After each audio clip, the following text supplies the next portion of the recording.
I'm going to ask the question everybody's wondering about. And that is the question, Israel in the Middle East, what is going to happen to them? What does the Bible actually say about Israel in the Middle East? All right, so let's go ahead and get started. And I want to bring this up first. And I had a conversation, I've been having so many conversations with people. This one particular lady, we were discussing Revelations 12, and she and I had a different view on it. And so I told her, well, I told her this statement right here. Scriptures has many meanings. So we look at scripture, we see what we see at that time and the fulfillment at that time. Do you understand what I'm saying? And that's true through the centuries. Like if I would have been in the Roman Empire when the persecutions were going on, I would see things a whole lot differently. I would see things a whole lot differently. Do y'all understand that? I would be viewing who the beast is. If I had been living during World War I, I would be looking at things differently. You look at things and they will have more than one meaning. And one of the examples of that is the man child. If you go back to Isaiah chapter 6, 7, and 8, everybody says, well, that's the Messiah it's talking about. And yes, it is. But it's not the only thing it's talking about. It has another meaning. It's a group of people. And we'll cover that today. But I guess my point is that we have to start looking at scripture in terms of that it has more than one meaning. When we see a verse, we need to understand it has more than one meaning. And I'm going to be some bold here and say it's very arrogant to think that your opinion on a verse is the only opinion. You're saying that it has more than one meaning. I understand that it does have more than one meaning, but it doesn't contradict itself. No, it doesn't. No, it doesn't. You are absolutely right. It's just like what I was mentioning about the man child. And y'all will see that today. And I'm going to use that as an example. But I wanted to cover this before we get started, because if people don't understand this point, they can only see prophecy through their own eyes, and they can't see print. It can't be any different. It can't have another additional meaning. If you can't see it that way, then you may as well shut the Zoom call off now, because I'm going to take a different approach to things. That's just how I think. I don't think like everybody else. I don't listen to other people's teachings. That may upset some people. I go out and listen to Alex Jones, but I don't listen to other people's teachings. And so that's one of the reasons why I don't do that, is because most of the time they upset me with their teachings because they're wrong. I mean, that's just to be honest. And my way is not the highway, and neither is y'all's way the highway. I've seen things and be convinced that I was right, and it would turn out that I was wrong on points. And we need to understand that the Father usually never does anything exactly the way you think he's going to do it. I mean, that's just a fact. There's a multiple ways to look at some of these verses, and I'm not saying anybody's way is particularly wrong, but there is going to be a fulfillment of those verses, and you got to know what the Father's doing at that time. Does that make any sense to you? So now, with that laid down, and I never saw this until I listened to Joey's teaching this week. It's so funny. Then he does his teaching, and I thought, oh my goodness, it's the same thing I had been studying. It was the same thing, but he brought out this that I never saw before, and I wanted to cover it because I feel like he's absolutely right. Okay, so this is Second Thessalonians 2. We're going to start in verse 3. Let no man deceive you by any way, because why is he telling you that? Because everybody else is going to be deceived. That's why. for that day will come unless a rebellion comes first. Now, that word rebellion in some of the translations says a falling away. Something happens.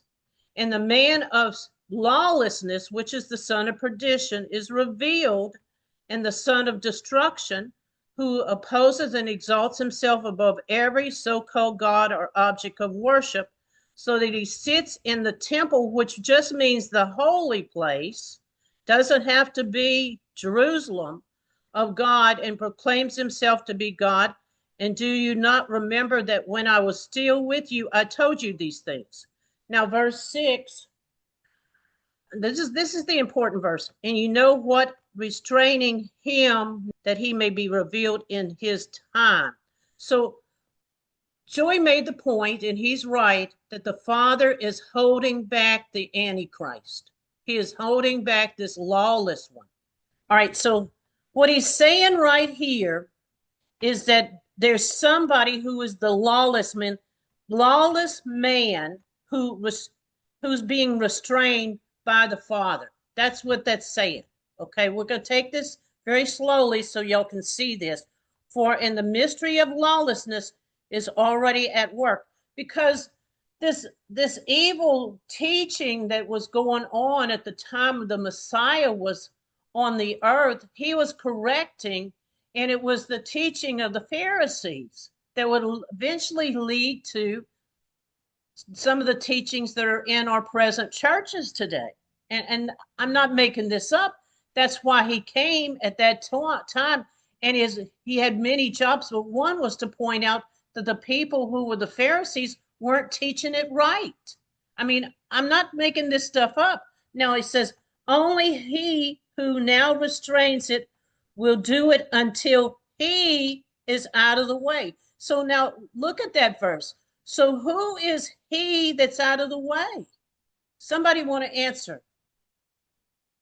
So in other words, he's being restrained, this Antichrist, this man, this lawless one, son of perdition, whatever you want to call him. He's being restrained until somebody gets taken out. Do y'all see what that is? So we're gonna go through the verses so you understand who he is that gets taken out.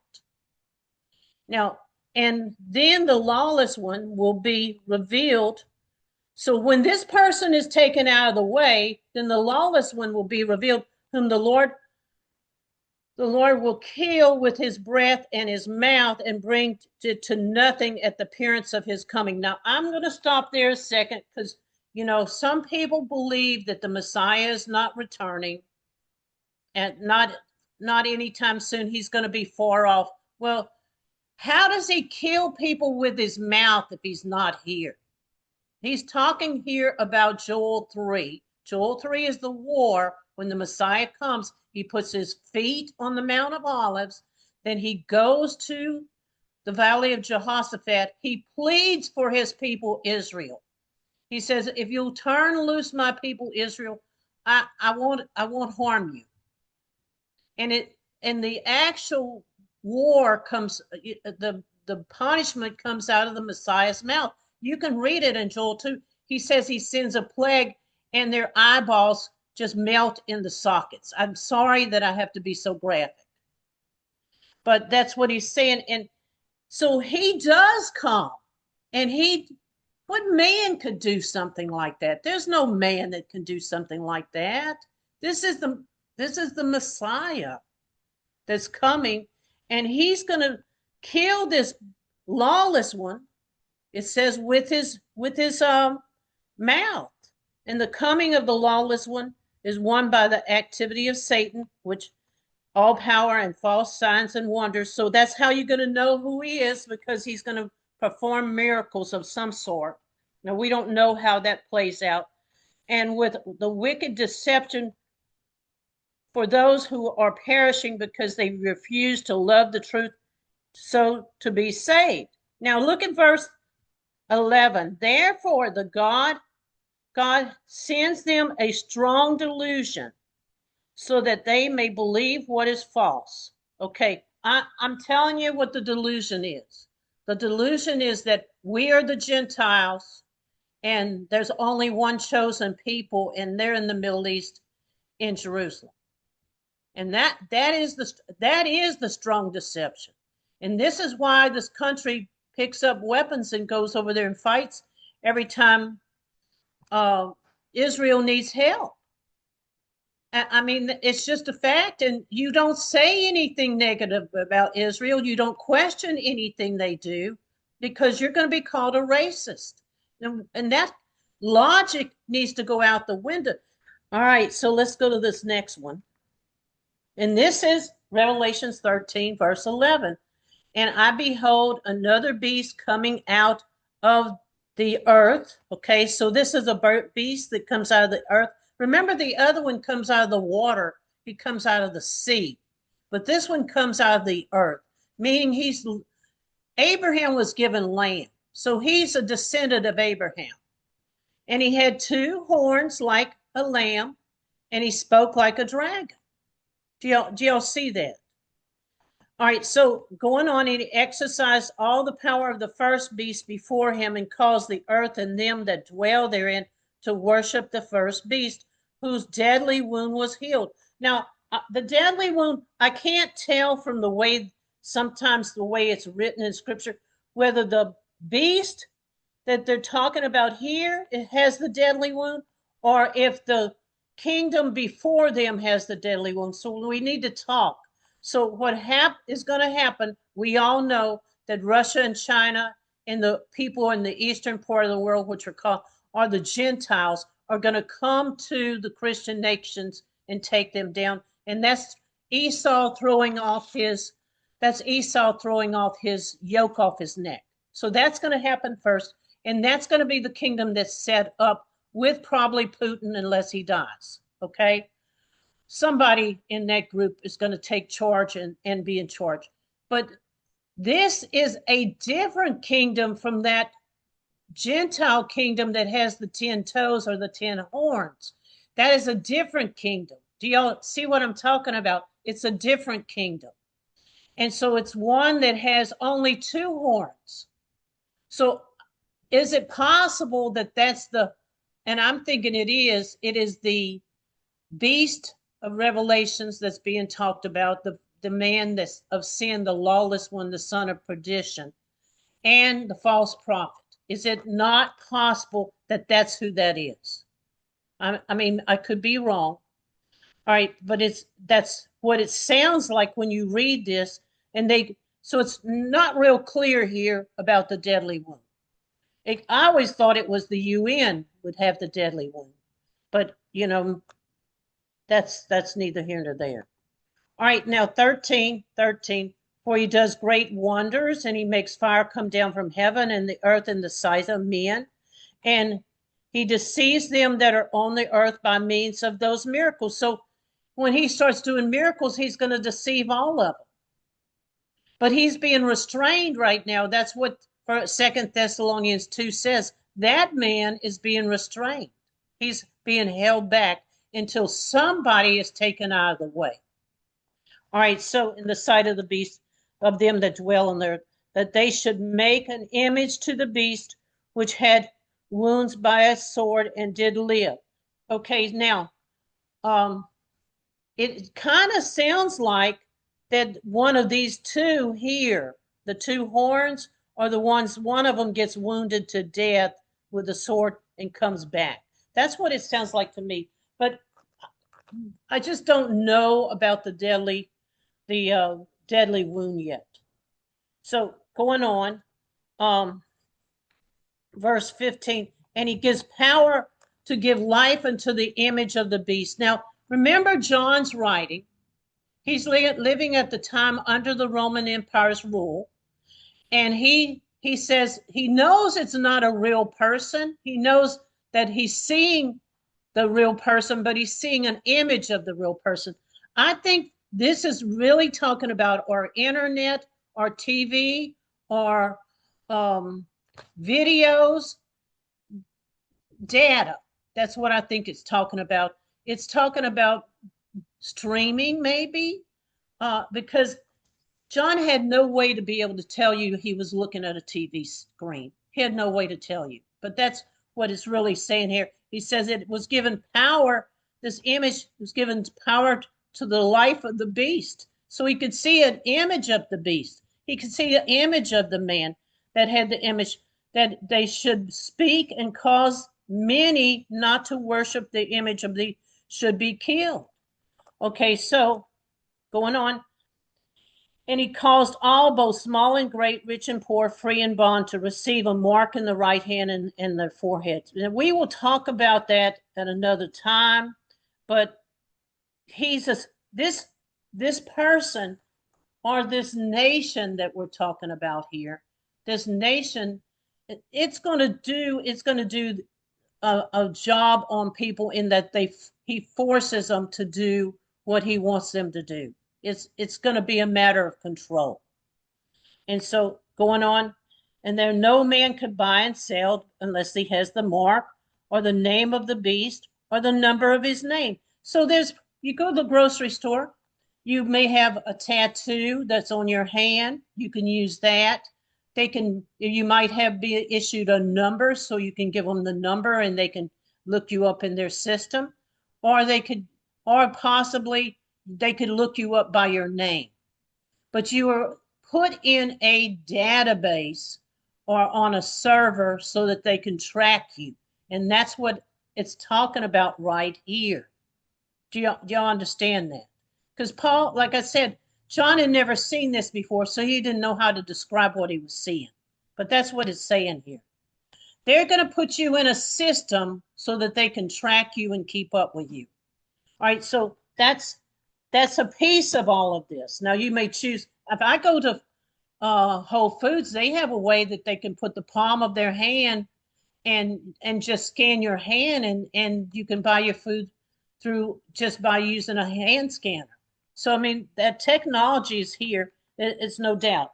So here is the wisdom. Let him that understands count the number of the beast, which is 666. Now, we're going to get to this part because, see, that beast that we just described, we're going to talk about it in the book of Revelations. We're going to go back because I think it's probably the man of sin and the false prophet.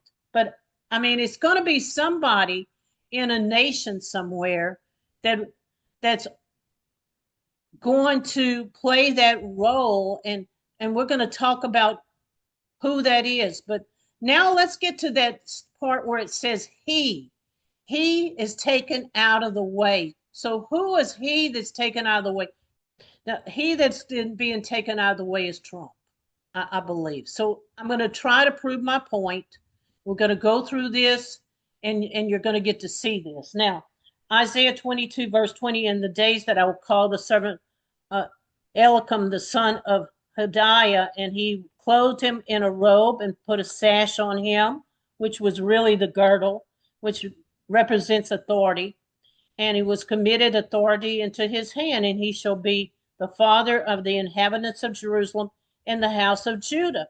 So, I mean, putting that in our modern terms, that I think represents Trump. Now let's go in through this and take a deeper dive, because this whole thing is written about the end time. So you can't leave Trump out because he's at the end time. You can't leave Putin out because he's at the end time. Are y'all seeing what I'm saying? So verse 23, and I will fasten them like a peg in a secure place, and he will become a throne of honor to his father's house. So I'm going to fasten him. I'm going to put him in power. Do you see that? That's what the Father's saying. And they will hang on him the whole honor of the Father's house, and the offspring and the issues, and every small vessels and cups and flagons. And in that time, declare the Lord of hosts, the peg that was fastened in a secure place will give way, and it will be cut down and fall. And the load that was on it will be cut off, for the Lord has spoken it. All right, so I think this is a prophecy specifically to Trump, because I think he's the one that sits in the Father's house right now that's going to be cut off. That's because I think this country is the one that is the Father's going to use to do a mighty work, but it's not going to just be us. It's going to be the other Christian nations with us. So, this is how I look at this. And I do see that I feel like Trump is the one that's going to be taken down, but there's more verses. And so I think because we're living in the last days, that it has to be referring to him, because America's not being left out of prophecy, that's for sure. As I live, said the Lord, surely in this place where the King dwells, that made himself king, whose oath he despised, and whose covenant he breaks, even him in the midst of Babylon, he shall die. There you go. But yeah, there's the verse right there. That's one of them. I'm going to cover about 6 or 7 of them. This goes on. And Pharaoh and his mighty army and a great army will not help him in the war. All right, so Pharaoh, remember, somebody tell me who Pharaoh is. In our time, who's Pharaoh? Remember the scripture in Revelations that says, and it's in Revelations chapter 11, and it says, the land where the Messiah was crucified, the city where the Messiah was crucified, which was Jerusalem in the Middle East. He said that one is Sodom and Egypt. So now who is Pharaoh? It's Netanyahu, because he would represent Egypt. I know this is not what other people teach, but look at this. The mighty army and great company will not help him in the war. He's not going to come to help Trump. And verse 18, and he will despise the oath to break the covenant. And see, this is talking about how our leaders, it's not just Trump, but all our leaders never follow the Father's covenant. They break it. They don't keep his laws. And I think it's interesting because, Joey brought this out when I was on with him, and some of y'all were on with him, that he commits treason. You see right here in verse 20, and I will spread a net over him, and he shall take him in a snare, and I will bring him to Babylon, which he's already in, enter into judgment with him for his treachery, for his treason.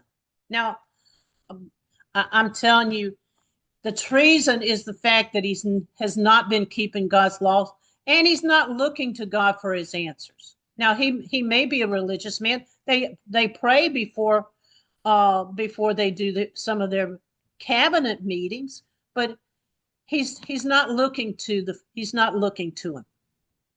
So here's the word. Here is the word for treachery. It is treason. You can see it right here, and it's being an unfaithful, treacherous act. It's being somebody who's unfaithful to the covenant, which is exactly, the whole nation is that way. It's not just Trump. Now here's the other verse that we were talking about. I think this may be the one you're referring to, Ray.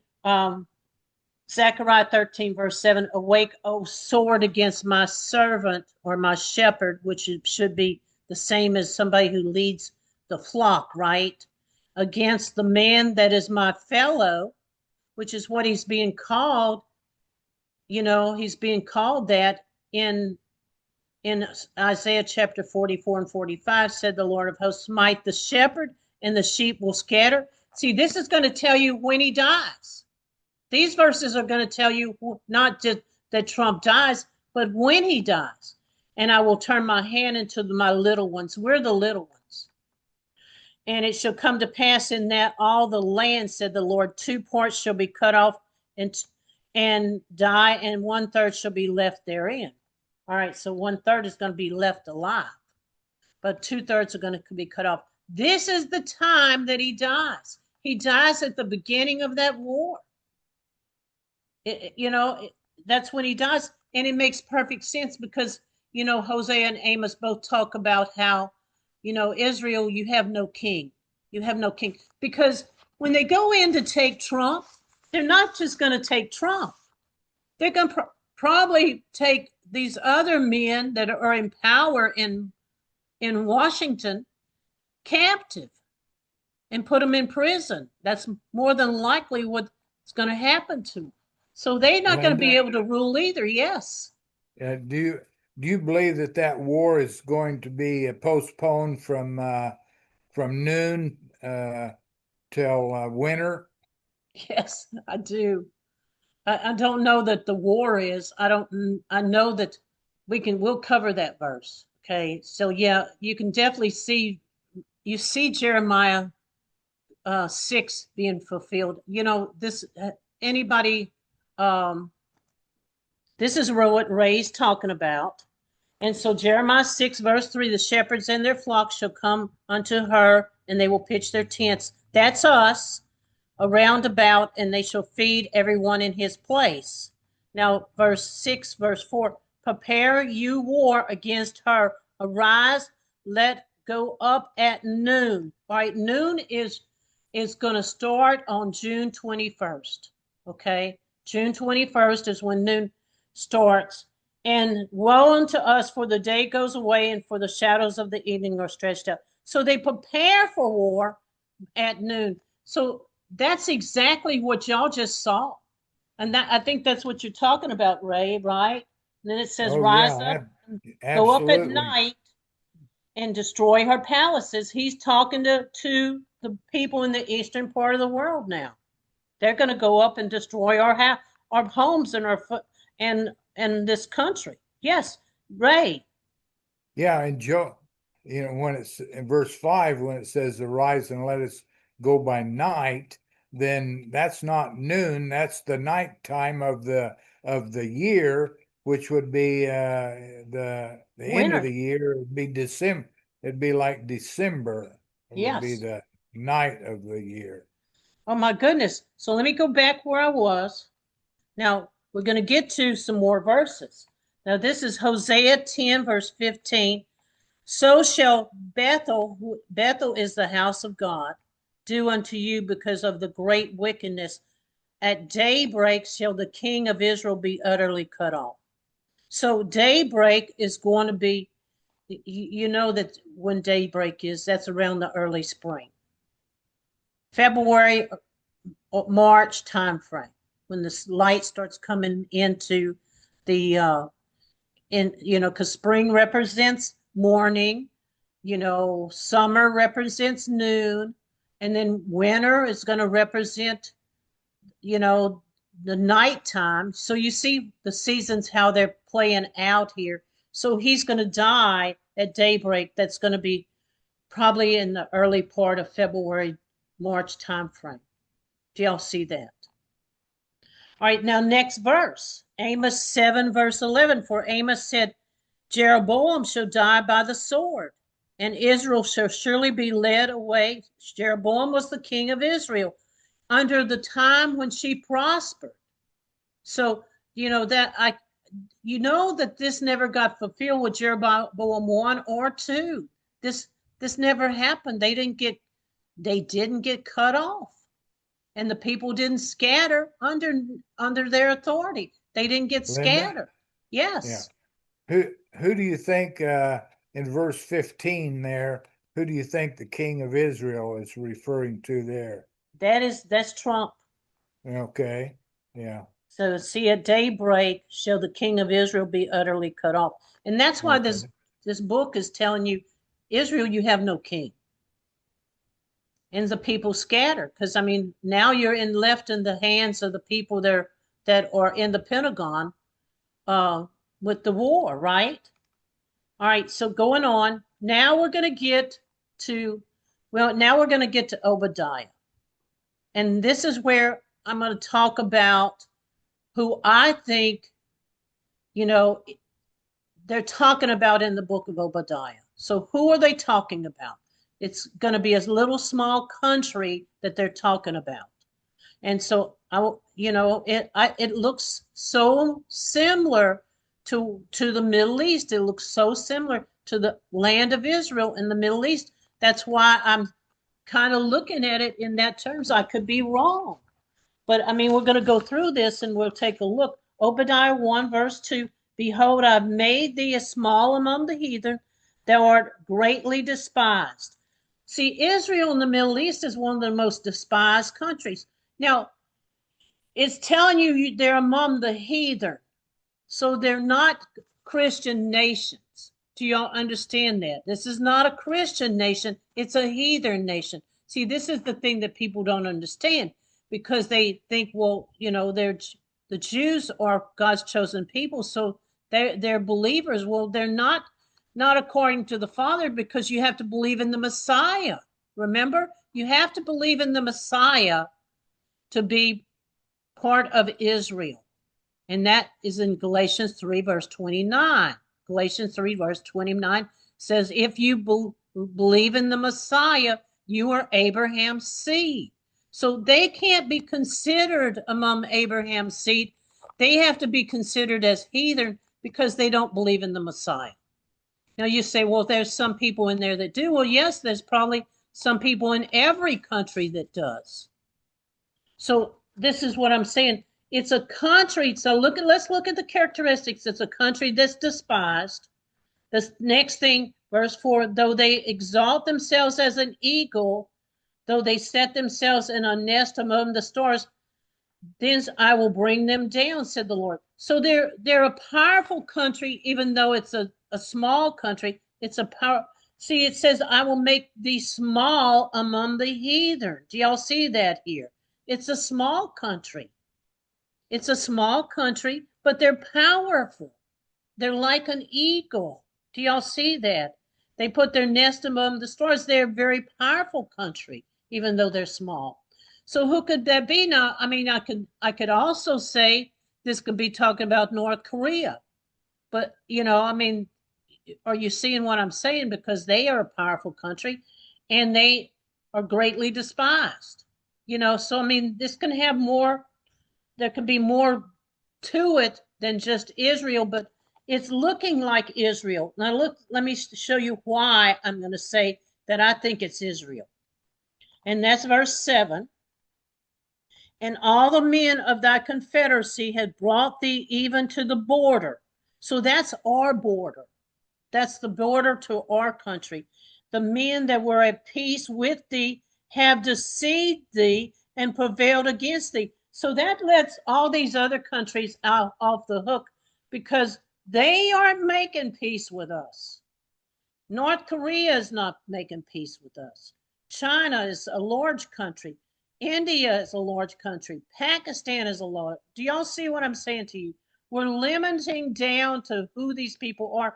The Arabs in the Middle East, the people, the countries in the Middle East, this doesn't fit for them because they are not at peace with us. Do you see? Men that are at peace with thee have deceived you and prevailed against you.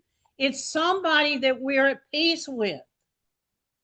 Now, that either has to be a small country in Europe, and it can't, or it has to be one Israel in the Middle East. Well, it can't be Europe because Europe is not a heathen country. Are y'all seeing what I'm telling you here? That it's pointing in Obadiah to the nation of Israel in the Middle East being this nation that they're talked about in Obadiah, and she's called the nation of Edom. Well, you got two groups of people there. You have the people that are in authority that are truly, some of them are the Zionists, descendants of the Zionists, and then you have the true Jews that are there. So you have two groups of people at least in that land. Do y'all understand that? It's not just a land of Edomites. It's not. So it goes on. So it's people that come to our border. They are at peace with us, but they have deceived us and prevailed against us. Do y'all see that they're going to be involved in that little country is going to be involved in the war against us? You understand? I'm trying to limit down to where it fits because, I don't see an Israelite country like France joining in with Russia to come fight America. And so, I mean, it's very much possible that one of them might do that. But even with that, they don't excel like eagles. Do you see what I'm saying? This is a powerful country that is small. So, I mean, it's possible. I'm not saying I'm 100% sure that it's Israel in the Middle East, but I think she's a strong candidate for it. Do y'all see what I'm saying? Now, going on. Now, then it says, and mighty men of Teman. Now, Teman is interesting because that is the Turks. And so they come out of the area of Mongolia originally, and shall be dismayed to the end that every one of the mount of Esau shall be cut off by a slaughter. So the Father's going to punish them for coming to our border, and you're going to see those verses. He's going to punish this nation who is a small, mighty nation that comes to our borders. Yes. Talking about Germany. Well, I mean, it's possible it could be Germany. That could be possible. Now, going on. Now, Obadiah 1, verse 11, in the day that thou stoodest on the other side, in the day that the strangers carried away captives his forces, the foreigners entered into his gates and cast lots over Jerusalem. That's us. That's the symbolic Jerusalem that's talked about in Zechariah 2. Even now as one of them. So they join with Russia, they join with China, they join with the Eastern nations, they come here, they join forces with us, and it says they stood on the other side in the day that the strangers carried people away captive. Do y'all see that? And they were among them. They cast lots for them. That's hard to believe that's going to even happen. Verse 12, and thou shouldest not have looked on the day that thy brother, in the day that he became a stranger. Neither shouldest thou rejoiced over the children of Judah in the day of their destruction. Neither should they have spoken proudly in the day of distress. Are you seeing these verses? And so he's telling them, you came to the land of America, you stood at the border, and you participated in capturing your brother, and you cast lots for him, and you shouldn't. And he's telling you shouldn't have done that. Are y'all seeing this? Neither should thou have stood at the crossroads. There it is, crossway, to cut off those that did escape. So they are going to be at the Mexican border, probably. It could be at the top of the border up at the northern part of the country, right? But it's more than likely it's the Mexican border, because people are going to run to the border to get out, and they're going to keep them from getting out. That's what it's saying.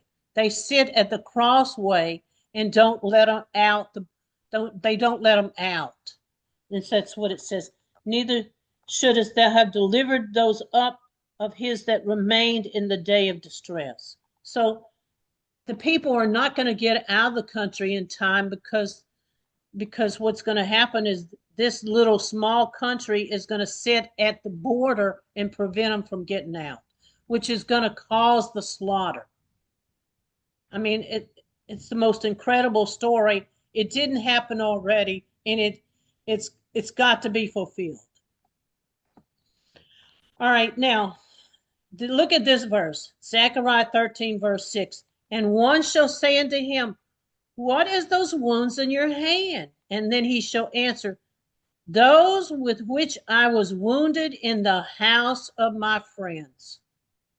We don't have a lot of friends. America doesn't have a lot of friends. She has Israel.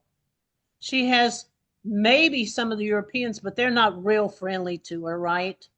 But she's almost in bed with Israel. I mean, Trump and Netanyahu are joined at the hip. So, I mean, do you see what this is saying? That she was wounded in the house of my friends. What a powerful verse that is. So I'm going to tell you what I think. I think this is talking about Israel and the Middle East. I think after all these times that we've gone in and helped them, they're going to turn on us. They're going to join with China. They're going to join with China and Russia. I think they're going to come over here. And I think that after all that we've done for them and how we've looked to Jerusalem and we've had this, people just almost worship the land of Israel in the Middle East. And so they have this, how do I even describe it? It's this thing that they believe that if we bless Israel, then we'll be blessed. Well, see, the lady told me that this week. She said, well, it says that if you bless Israel, you'll be blessed. Well, I said, we've been helping Israel, this country has, for 20 years, all the way back to the Bushes and probably before that. We've been helping Israel, but we haven't been blessed. So where's our blessing? I mean, it's just because we've latched hold to the narrative. And so anytime anybody says anything about Israel, you jumped all over and they tell you you're just a racist and you're anti-Semitic. So you can't even question any of their decisions and the things that they do. You're not allowed to question. I mean, it's just the most incredible thing. We wouldn't do it with any other country, but we have this, do y'all see that we have this bond with them? Because because many of the people in that country are still of the tribe of Judah. Yes, we have a bond with them. But the Father's not looking at them as one of his lands because they don't believe in the Messiah. They rejected the Messiah. And it says, you won't believe that I am the Messiah until you see me coming again in the clouds. That's what he told them. When you see me coming again in the clouds, then you will know then that I'm the Messiah. Yeah, Linda. Yes. And in my opinion, Tucker Carlson is kind of waking up to a lot of the truth here. Isn't he? I mean, he really hammered them all week. Yeah. The news media was all over Trump, and they said, do you have any comments about what Tucker Carlson has said about the war? And he said, let Tucker get his own network.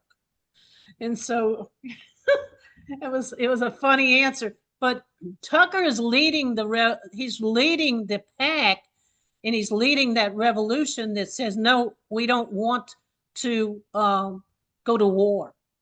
Yeah, and if he's not one of the two witnesses, he'd probably be one of the thunders that it talks about in the book of Revelation. I think you're absolutely 100% right, Ray. I think you're 100% right. Oh my goodness. So going on, now I'm going to go through what y'all have already learned just briefly. I'm going to go through it real quick because I have a reason for the madness. Daniel 7 verse 17. And the great beasts that are talked about in Daniel 7, they are 4 kings. Now let me read that again. The 4 beasts are 4 kings. They are 4 men. They actually are roles, right? They're 4 kings, but today, those are the 4 kings. First one was Nebuchadnezzar. The second one was Cyrus. The third one was Alexander the Great. And the fourth one was Rome. And they probably would say that's Titus, right? That's probably what they would have said about Rome. Now, those are the 4 kings back then. Those are the 4 kings in the past. This book, Daniel, is written for the future. It says, close this book up, Daniel, until the end. So it's written for the future. So this is 4 present kings. If we're living at the end time, these are 4 present kings. Do y'all see that? We're going to go through them. All right, so the first one was like a lion and had eagle's wings, and they were plucked off. That is America. That is Babylon. How do you know she's Babylon? Because the reason that we know she's Babylon is that she is the hindermost nation, one of the hindermost nations to rise. Actually, Israel and the Middle East rose after her. But she is the hindermost nation to come up. She also is the hammer of the earth. Nobody can make a mistake on that. So she's called the hammer of the earth. That's Jeremiah 50:51. She's called the hammer or the axe of the earth. So we know that Babylon is the first one. And that president, I think, was Obama. All right, and here's the verses. Ezekiel 21, verse 25. And now, O wicked prince of Israel, whose day is come, whose iniquity shall have been at an end. I will remove the diadem, and I'll take off the crown, and shall not be the same, exalt himself that is low, and abase him that is high. So he was removed by the Father from office. He served more than 2 terms. Actually, he was probably the one serving it under when Biden was in the administration. So he's been removed. He is that profane, in my opinion, he is the profane, wicked prince of Israel. No question. I don't think. Second one. Behold, another beast. The second one was a bear. It stood up on one side, 3 ribs in its mouth. That means one side is more powerful than another. But this is talking about kings. And they said unto them, rise and devour flesh. Medo-Persian. That was the Medo-Persian Empire. That would have been Cyrus. Cyrus would have been that king that was in history. So somebody that's playing the role of Cyrus. You go back to Isaiah 45. Thus said the Lord to his anointed Cyrus, whose right hand I have held, to subdue nations before him. That's what Trump has done. He did it with the tariffs. They don't do anything without talking to Trump. That's why they were so upset, because the Zelensky went to war with Russia right when they were about to start the peace talks, and he didn't talk to Trump first. They all talked to Trump. You know, Putin talked 2.5 hours with Trump last week. They all are talking to Trump. Do y'all see that? For a while. But he's talking about how he subdues the nations. And that's what Trump has done. He's really brought these people under his power, and he used the tariffs to do it. And also talks about in Isaiah 44 that he sets up Jerusalem. Well, he moved the capital from Tel Aviv to Jerusalem. Somebody told me that's not correct, that all he did was move the embassy. No, I went out and looked on the internet. They consider Jerusalem now their capital. So, I mean, that's really interesting. Now, getting to this one, the third beast was a leopard, had 4 wings of fowl. That one had 4, is split into 4 parts. That was Alexander the Great. So somebody is going to play Alexander the Great. It could be that Trump plays that role too. It's somebody that goes into the Middle East and takes everything down.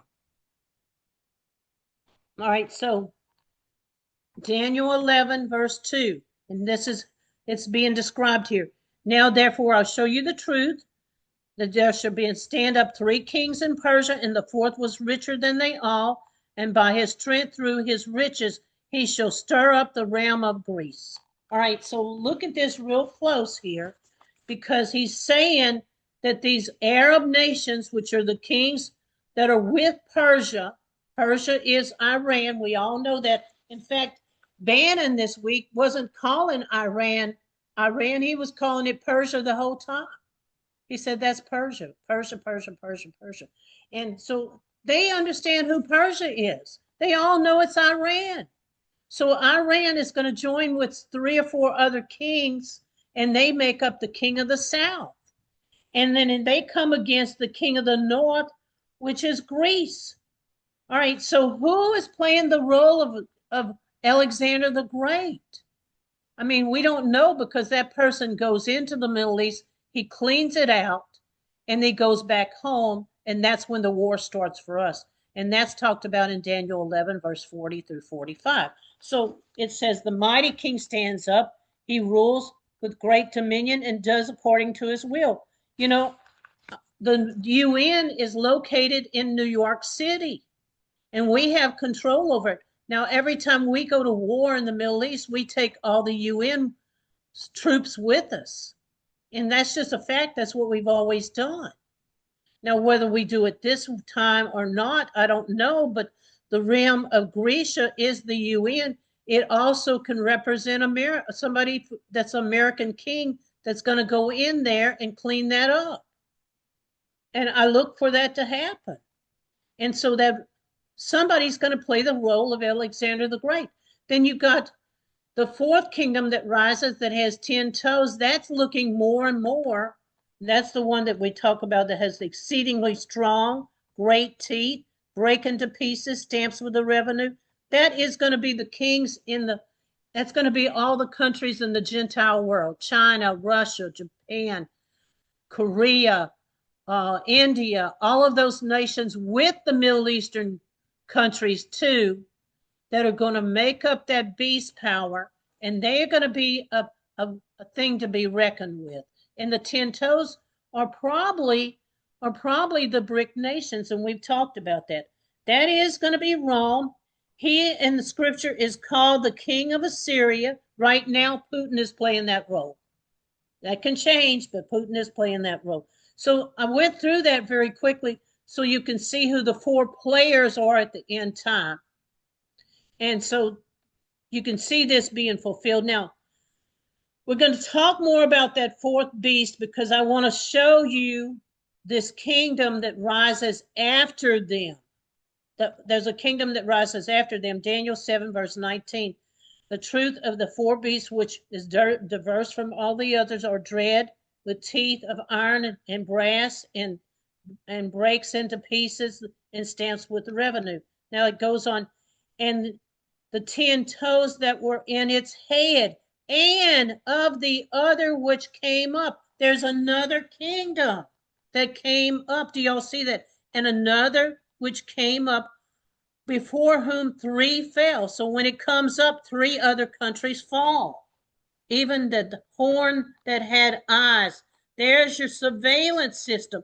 That is the security system. That is Mossad. Yeah. So, I mean, and Russia has their own in each one of these countries. That is, when it talks about eyes, it's a surveillance system or group of people. You know, that's who they call in scripture when it says the fortress will fall. The fortress in our country is the CIA. If you understand how things are being ran, it's being ran by the CIA and the FBI. So you see what happens in this country, that all the presidents have great thought and things they want to accomplish. And then the guys from the CIA and the FBI go into his office and say, no, Mr. President, we can't do it that way. And that's how it works. I mean, that's how it works. And said, behold, the same horn made war with the saints. See, this is where the persecution comes in. The persecution comes in under this kingdom, not the one with the 10 horns. That's going to be the destruction of Israel. They're going to bring the destruction of the whole world and bring them under his power and authority. But the power is going to be thrown to this little nation that's being talked about right here. Do y'all see that?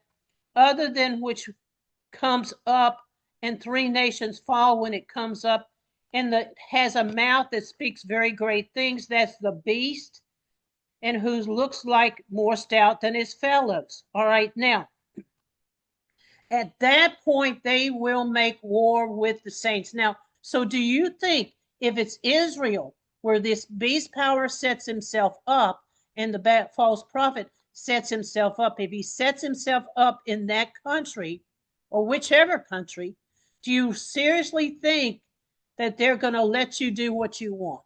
No, they're not. And so this is where it comes in. He makes war against the saints that prevail against him. Now, the saints, I'm going to tell you who those people are. We're fixing to see them. Okay, now,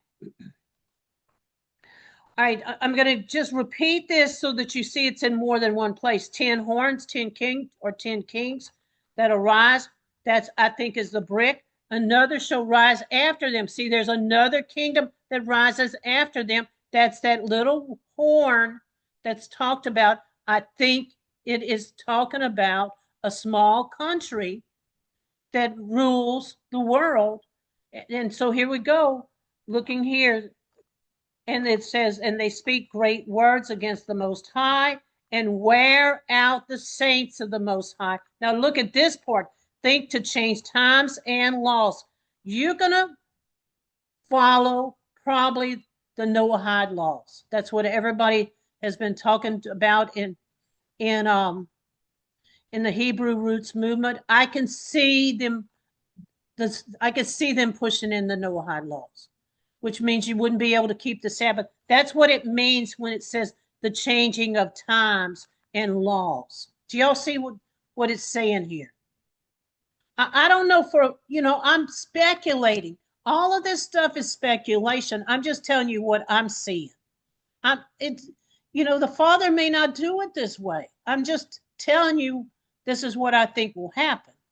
All right, but they will be the ones that persecute the saints. Whoever they are, they will be the ones that bring the martyrdom and the true persecution of the saints. Do y'all see that? And it says something about changing the times too. And I think that's in reference to the Sabbath. Now, Daniel 8, verse 23, in the latter days of the kingdom, when the transgressors have come to full, that's us, the king of fierce counsel and dark sentences shall stand up.